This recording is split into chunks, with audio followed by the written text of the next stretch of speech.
Ya baik, kembali lagi bersama kami channel Pojok Pandangan. Kali ini kita kedatangan narasumber baru. Teman saya ada Bang Dion. Bang Dion, gimana kabarnya Bang Dion? Alhamdulillah baik Ram. Aduh, Ram masih ini gimana nih baik? ya, saya juga alhamdulillah kebetulan memang agenda hari ini menjadi jadwal syuting setiap minggu kita gitu. Udah kayak artis ya syuting mulu. Ya gitu Bang Dion. Ini beliau salah satu aktivis mahasiswa juga ya. Jadi buat teman-teman mungkin yang ingin diskusi dengan beliau, nanti boleh DM aja sayanya. DM saya, jadi nanti saya bisa kasih kontaknya lah. Gitu ya. Oke Bang Dion, kita ngobrol-ngobrol nih mengenai Undang-Undang ITE nih. Undang-Undang ITE yang mungkin minggu kemarin juga sempat viral ya. Sempat ramai lah dibahas gitu kan, katanya juga mau direvisi lagi terus. Nggak tahu juga nih ini revisinya benar atau enggak, atau terus pihak mana saja yang diundang gitu dalam revisi Undang-Undang ITE ini gitu. Nah, dari definisinya dulu ini apa nih Undang-Undang ITE itu definisinya gimana maksudnya, Bang Dion? Kita langsung ngobrol ke poin-poin penting aja nih ya Mas. Oke. Tapi gini Ram, sebelum kita bahas tentang Undang-Undang ITE, kayaknya kita harus disclaimer dulu pihak-pihak yang terkait atau penonton gitu ya. Ya khawatirnya kan, maksudnya kan saya juga di sini bukan seorang ahli gitu atau saksi ahli dan lain sebagainya. Saya pun di sini kan hanya sekedar ya berdiskusi lah bersama Rama dan juga kawan-kawan yang lain, membagi informasi yang tahu sedikitnya yang saya tahu gitu kan. Ya. Jadi bila ada suatu kesalahan informasi atau suatu kesalahan substansi yang saya katakan, saya harap mohon untuk dimengerti karena dalam metode pembelajaran gitu kan. Betul banget, benar. Mengedukasi masyarakat lah ya. Ya, saya kayak gitulah. Jadi untuk berbicara mengenai definisi sendiri gitu ya, Undang-Undang ITE ini sebenarnya udah ada sejak tahun 2008, sejak kepemimpinan Presiden Susilo Bambang Yudhoyono kali itu. Tahun 2008. Itu nomor berapa ya kalau nggak salah, nomor 50 kalau nggak salah Undang-Undang ITE itu. Tahun 2008. Nah, sejak tahun 2016, beranjak ke tahun 2016, Undang-Undang ITE ini sebenarnya sempat direvisi juga. Tahun 2016 nomor 19 kalau nggak salah itu ada beberapa pasal yang direvisi. Nah, sekarang katanya desisnya mau direvisi lagi karena beberapa pihak menganggap katanya ada beberapa hal yang dikatakan karet tuh kayak gitu kan. Karena bisa meral sana meral sini kayak gitu. Kalau untuk definisinya sendiri sih sebenarnya Undang-Undang ITE ini adalah membahas mengenai informasi yang transaksi elektronik gitu. Informasi elektronik ini bisa kita lihat di pasal 1 di ketentuan umum gitu kan. Pasal 1 ketentuan umum, informasi ini mengenai tanda, video, foto atau dan lain sebagainya gitulah. Mungkin detailnya bisa dibaca di sana gitu kan. Yang berlandaskan mengenai media elektronik gitu. Nah, transaksi elektronik ini sendiri sebenarnya adalah suatu bentuk perbuatan hukum yang dilakukan dalam komputer atau dalam jaringan gitu. Nah, untuk undang-undang ITE seperti itu. Untuk singkatan ITE sendiri apa tuh Bang Dion? Singkatannya. Kalau ITE itu sendiri singkatnya sebenarnya yang tadi saya katakan ya lebih ke informasi dan juga transaksi elektronik gitu. Hanya itu elektronik aja sih kayak gitu. Oke, baik. Lalu ini saya minum apa ya? Ayo minum silakan. Saya kan bukan pajangan ini. betul. Biar agak fresh lah ya, santai kan. Rokok juga ya? Rokok juga dong. Iya dong kan. Malah Bung Karno sendiri pernah mengatakan bahwa saya suka kepada anak muda yang minum kopi dan sambil juga merokok gitu. Tapi sama diski juga ya enaknya. Iya gitu. Seni merokok dan minum kopi katanya gitu. Tapi nggak tahu sih, mungkin rokok dulu mungkin masih alami mungkin ya. Kalau sekarang sih ya nggak tahu lah itu kan mungkin. Atau nanti mungkin kita bisa bahas mengenai rokok. Kenapa rokok dilegalkan di Indonesia mungkin nanti ke depan. Oh iya, insya Allah boleh bos. boleh. Kita luangkan waktu lah. Oke Bang Juan. Minggu kemarin nih sempat direvisi ya Undang-Undang ITE ya oleh Polri, atau yang mintanya siapa nih yang meminta revisi atau mungkin ada surat atau ada arahan atau ingin direvisi dari presiden sendiri atau dari siapa gitu? Gimana? Sebetulnya yang saya tahu sih sebenarnya mengenai perubahan undang-undang ini kan mekanismenya sudah diatur dalam Undang-Undang 1211 gitu. Sebagaimana dirubah nomor berapa ya, saya lupa, 50 atau 56 itulah tahun 2019 dirubah di situ. Nah, perubahan undang-undang ini sebenarnya dapat dilakukan oleh, ini kan sifatnya undang-undang ya, itu ini kan ya. Nah, sifatnya itu dapat dirubah oleh inisiatif DPR atau presiden gitu. Tapi saya tidak tahu sih sebenarnya pihak-pihak mana yang ingin mengajukan perubahan revisi ini. Setahu saya sih beberapa stakeholder masyarakat juga menginginkan adanya perubahan gitu, tapi nggak semuanya ya, beberapa stakeholder masyarakat gitu.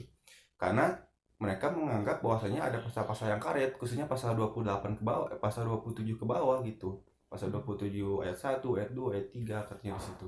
yang pasal karet yang meralah sampai sana sini. Pasal 27 ayat 1 itu kan membahas mengenai ada muatan kesusilaannya, yang ayat 3-nya kan mengenai kalau nggak salah pencemaran nama baik kalau nggak salah itu. Pencemaran nama baik. Ya, kayak gitu. Nah, itu yang dirasa ingin direvisi. Cuman saya nggak tahu sih sebenarnya sekarang udah masuk prolegnas gitu enggak sih gitu. Cuman mungkin desas-desusnya pengen direvisi gitu. Cuman ketika masuk ke prosedurnya apakah benar ingin direvisi, masuk ke prosedur ini ya prosedur konstitusionalnya gitu. Saya tidak tahu sih sebenarnya sampai ke situ. Prolegnas itu apa sih prolegnas? Prolegnas itu program legislasi nasional. Jadi suatu list gitulah, daftar-daftar RUU atau perubahan-perubahan RUU yang ingin dibahas di DPR gitu kan, disahkan atau dirubah gitu. Selama beberapa waktu lah ke depan dalam skala nasional gitu. Iya. Jadi alasan pemerintah sendiri ingin merevisi undang-undang ITE itu karena ada stakeholder di masyarakat juga gitu kan? Atau mungkin ada alasan lain dari pemerintah gitu ingin merevisi undang-undang ITE ini? Sebenarnya kalau misalkan untuk mendengarkan komentar sih dari pemerintah, saya belum tahu sih sebenarnya kayak seperti apa gitu pemerintah ya. Cuman kemarin Kominfo bilang katanya pasal 27 ayat 3 itu katanya nggak mungkin direvisi kata Kominfo gitu kan. Cuman saya gamblangnya sih saya nggak tahu seperti apa gitu ya. Cuman yang saya tahu kemarin Presiden memberikan arahan kepada Kapolri Kapolri Listo Sigit Prabowo ya, untuk katanya supaya pasal karet ini tidak terlalu berkecambah kepada masyarakat dan supaya masyarakat ini tidak terlalu kena pidana dalam undang-undang ITE ini, akhirnya polisi mengeluarkan suatu surat edaran yang virtual polisi itu. Nah kayak gitu. Cuman saya nggak tahu nih kalau misalkan untuk perubahan ini apakah udah masuk ke DPR ya, bukan DPRD. DPR berdasarkan prosedur dan persyaratannya atau belum itu saya belum tahu kalau gitu. Dari Kominfo sendiri menyertakan alasannya nggak kenapa undang-undang itu tidak ingin direvisi atau mungkin tidak menyampaikan alasannya kepada publik? Sebenarnya kalau Kominfo itu yang saya baca ya di beberapa media massa gitu. Kominfo itu katanya bilang khususnya pasal 27 ayat 1 nggak tahu ayat 3 waktu itu. Ayat 1 kalau nggak salah. Atau ayat 3. Katanya dia bilang kalau misalkan pasal 27 ini nggak bakal mungkin direvisi atau dihapuskan katanya. Karena itu bertali temali dengan etika bermedia sosial untuk netizen gitu atau masyarakat lainnya gitu. Tapi netizen dan masyarakat lainnya memandang bahwasanya pasal tersebut jadi pasal karet gitu. Jadi seolah-olah membungkam suara-suara dan juga hak berekspresi masyarakat gitu. Jadi terdapat pro kontra lah gitu sendiri. Isi pasalnya apa sih isinya itu? Isi pasalnya itu pasal 27 itu saya nggak hafal spesifik ya. Kalau misalkan kurang lebihnya garis besarnya. Pasal 27 itu kan terdiri dari beberapa ayat ya. Jadi ada pasal yang melarang mengenai mendistribusikan, mentransmisikan atau apa ya satu lagi itu. Membuat satu apalagi ya itu. Yang bermuara pada kesusilaan katanya itu yang ayat 1. Yang ayat 2-nya mengenai perjudian kalau nggak saya. Yang ayat 3-nya itu mengenai pencemaran nama baik gitu. Padahal pencemaran nama baik sendiri sebenarnya udah ada sih di KUHP. Dan mungkin tadinya ketiga ini ingin direvisi, mungkin tadinya ingin direvisi ketiga ini. Sebetulnya sih kalau misalkan melihat beberapa komentar masyarakat bukannya sekedar 3 itu, masih banyak lagi sebenarnya. 27 sampai 30 kalau nggak salah itu ada beberapa masyarakat yang bilang kayak gitu. Cuman mungkin karena tadi pembahasannya mengenai pasal 27 jadi yang terframingnya pasal 27 gitu. Gitu. Baik. Nah saya juga lihat di beberapa media gitu ya, ini mengenai revisi undang-undang ITE itu mengundang salah satu artis juga gitu.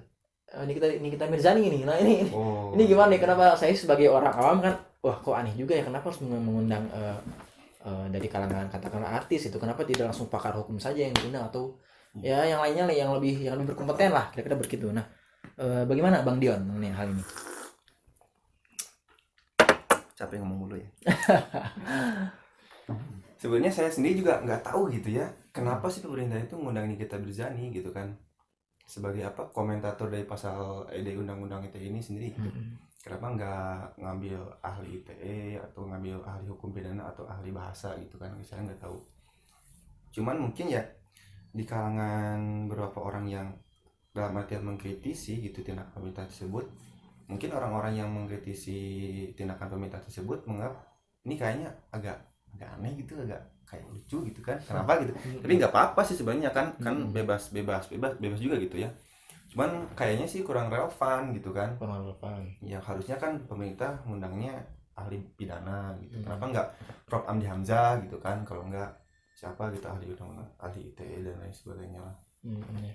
Atau mungkin Polri sendiri menginginkan adanya pandangan dari yang bisa mewakili masyarakat lah, mungkin Nikita Mirzani, mungkin beliau bisa mewakili masyarakat, mungkin seperti itu mungkin pandangan Polri gitu, atau bagaimana? Mungkin seperti itu, cuman saya tidak bisa secara konkret dan juga gamblang ya mengatakan bahwasanya memang alasan pemerintah memanggil Nikita Mirzani alasannya karena demikian misalkan. Saya tidak tahu spesifiknya seperti apa. Itu kan baru dugaan kita kan, karena kan terdapat kata mungkin di situ kan, mungkin alasannya seperti itu. Cuman kan spesifiknya dan benarnya saya tidak tahu gitu kan. Mungkin bisa disebutkan nih siapa saja sih yang sudah terjerat undang-undang ITE gitu? Wah, kalau misalkan yang terjadi Yang baru-baru inilah, atau mungkin siapa, atau mungkin di kalangan tokoh publik atau di kalangan artis atau siapalah. Sebenarnya saya nggak kayak kalau untuk pelaku yang terjerat undang-undang ITE ini sendiri ya, saya nggak bisa bilang siapa-siapanya ya, khawatirnya kan itu menyangkut identitas juga gitu. Cuman dan saya juga nggak mempelajari secara jauh gitu mengenai itu.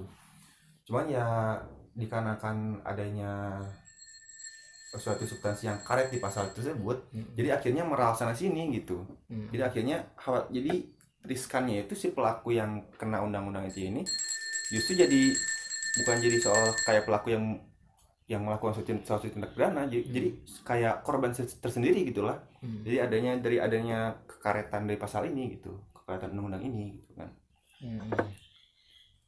Jadi mungkin mengenai revisi ini masih belum fix juga mungkin ya dari Polri sendiri, atau sudah fix bahwa ini tidak akan lagi direvisi gitu, bahwa udah aja begini gitu. Saya juga kurang tahu itu Ram ya. Terus begini Ram, sebenarnya kalau misalkan untuk merevisi sendiri itu kewenangannya bukan di Polri sebenarnya. Bukan di Polri, tapi di DPR. Polri itu hanya sekedar, ini kan termasuknya ke pidana khusus ya, nanti ini. Karena termasuk suatu sanksi pidana di dalam undang-undang ITE ini. Jadi maksudnya undang-undang ini kan maksudnya ke pidana khusus gitu. Polri itu hanya sekedar menegakkan undang-undang ITE ini sebagai suatu penegak hukum gitu. Tapi yang merevisi dan memiliki kewenangan untuk merubah undang-undang ITE ini yaitu DPR sendiri gitu, bukan Polri gitu. Karena mungkin yang paling banyak disoroti di media masanya Polri, jadi seolah-olah mungkin kayak Polri yang punya kewenangan. Nah itu benar tuh. Gitu. Tapi sebenarnya kembali lagi ke yurisdiksi yang paling awal gitu, yang memiliki kewenangan itu kan DPR. Gitu. Belum ada ini lagi, info lagi mengenai apakah undang-undang ini dari DPR sendiri itu, apakah undang-undang ini akan direvisi kembali di kapan, atau mungkin diberhentikan dulu revisinya atau gimana mungkin. Saya tidak tahu tuh untuk legislatif sendiri gitu ya DPR. Cuman kemarin pemerintah sih hanya, khususnya Presiden Jokowi hanya memberikan itulah masukan ke Kapolri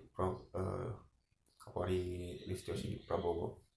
Di akhirnya kan turunannya itu Kapolri membuat suatu virtual police gitu. Jadi mungkin masih dikaji mungkin ya. Ya kayaknya masih dikaji gitu kan. Ya baik. Tapi mengenai undang-undang ini kan kayaknya mungkin yang saya lihat sih amati ya, lebih banyak masyarakat yang menginginkan revisi gitu. Nah sebenarnya fakta di lapangan sendiri bagaimana Bang Dion? Fakta di lapangan sendiri mengenai undang-undang ITE ini? Ya mengenai fakta di lapangan sendiri mengenai undang-undang ITE ini sebenarnya kan yang paling mengundang spekulasi atau kontroversialnya itu kan bukan pasal-pasal di awalnya. Karena kan kalau pasal-pasal di awalnya hanya membahas mengenai transaksi elektronik dan gitu lain sebagainya. Jadi ada unsur perdatanya juga sih sebenarnya di pasal-pasal awalnya itu. Yang jadi kontroversi itu kan sekarang pasal 27 ke bawah sebenarnya gitu. Karena gini, seringkali ada berita-berita di sosial media yang dimana ada orang-orang mengkritisi katakanlah pemerintah gitu ya, mengkritisi pemerintah gitu. Akan tetapi pada praktiknya justru kritik-kritik tersebut malah diciduk oleh pemerintah gitu. Jadi seolah-olah masyarakat tuh merasa adanya undang-undang ITE khususnya pasal 28 yang pasal 27 yang karet tadi ya, justru membungkam kebebasan berbicara masyarakat gitu, kebebasan berekspresi masyarakat. kebebasan mengkritik dari masyarakat sendiri ke pemerintah gitu. Tapi di lapangan sendiri saya juga sering melihat gitu kan, adanya suatu ketidakberetikaan masyarakat dalam mengkritik gitu kan. Kayak gitu, seperti menggunakan bahasa-bahasa yang tidak benar, menggunakan bahasa-bahasa yang tidak beretika gitu. Jadi maksudnya ujaran kebencian mungkin atau masuk ke situ juga gitu kan. Jadi memang di sisi lain ini pasalnya emang karet, tapi masyarakat juga perlu diedukasi gitu kan, bagaimana cara menggunakan media sosial yang baik dan benar, jangan sampai mendiskreditkan orang lain gitu kan, dalam resolusi orang lain dan sebagainya gitu. ya, luar biasa ya. Oke, itu mungkin Bang Dion ada closing statement dari Bang Dion Udah nih. terakhir. Ya mungkin kalau dari saya harap mungkin pemerintah bisa lebih bijak gitu kan. Karena kan di zaman modern sekarang negara itu sekarang sudah terkonsepsikan dengan konsep welfare state gitu, dalam artian negara kesejahteraan. Oleh karena itu maka saya harap pemerintah dapat lebih mensejahterakan masyarakat dalam berbagai aspek, dan saya harap masyarakat sendiri pun memasuki era 4.0 sekarang, memasuki era yang serba digital sekarang. Saya harap masyarakat pun dapat lebih bisa mengejawantahkan etikanya, bukan etika atau attitude-nya bukan dalam kehidupan sehari-hari yang dapat bersifat fisik gitu langsung, akan tetapi dalam kehidupan bersosial media dan kehidupan dunia maya pun dapat mengejawantahkan etikanya gitu. Saya harap sih masyarakat dapat paham ke situ gitu. Oke, baik. Luar biasa ini. Agak berat juga mungkin berbicara mengenai undang-undang ya. Oke, baik, terima kasih Bang Dion ya atas waktunya. Mungkin mohon maaf nih mengganggu waktu di hari ini nih, aduh. Wah, ini saya nggak kemana-mana tuh hari ini. Oke, Dion, makasih Bang Dion ya. Ya, siap, Bang Rama. Ya, itu mungkin pandangan dari narasumber kita, salah satu aktivis mahasiswa. Nah, buat teman-teman mungkin yang ingin memberikan penilaian ataupun memberikan komentarnya, silakan. Dan jangan lupa buat yang belum like, share juga videonya. Mudah-mudahan video ini bermanfaat bagi orang banyak. Dan jangan lupa juga di subscribe ya, supaya bisa menunggu video-video berikutnya mengenai berbagai pandangan dari masyarakat. Saya Rama sebagai host di sini. Saya tidak mau menghakimi, namun saya memilih untuk mengapresiasi. Itu saja teman-teman. Terima kasih.